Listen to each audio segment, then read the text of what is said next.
Today, the fifth Sunday of Lent, we come to the church San Pietro in Vaticano, the Grottos. While we've already visited the upper Basilica of St. Peter, we now explore the grottos beneath the Basilica. While the upstairs is certainly magnificent, these small chapels hold their own interest, particularly in the memories they preserve of the history of this site.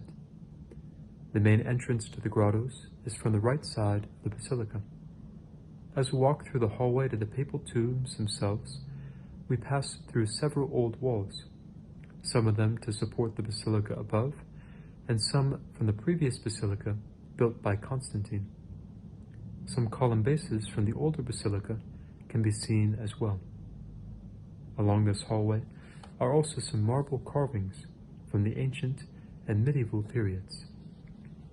Some points of interest include the Clementine Chapel, named after Clement VIII, who sponsored many of the mosaics, and was buried here before being moved to the Borghese Chapel of Mary Matron. The altar rests against the Constantinian monument, which holds the bones of St. Peter.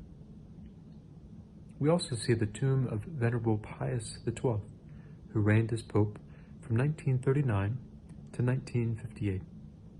Then there's the Confessio. This space just in front of the bones of St. Peter and just below the high altar is known as the niche of the pallia, since the pallium of each newly appointed archbishop is placed here before being sent to him. So too there's the Madonna of the Boccata. It's a chapel named after the fresco fragment by Pietro Cavallini that once hung in the nave of the old Constantinian St. Peter's Basilica.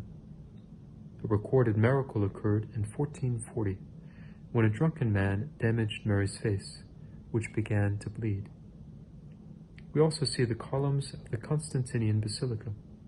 The bases of these columns give an idea where the ground level of the original basilica stood. Then there's the tomb of Queen Christina of Sweden. She is one of 3 women buried in the basilica, along with Maria Sobieska and Matilda of Tuscany. Her conversion to Catholicism contributed to her abdication of the Swedish throne in 1654. We also see the tomb of Venerable Pope John Paul I, who died in 1978, just 33 days after taking office. And finally, there's the tomb of Pope St. Paul VI, who reigned from 1963 to 1978 and brought the Second Vatican Council to a close.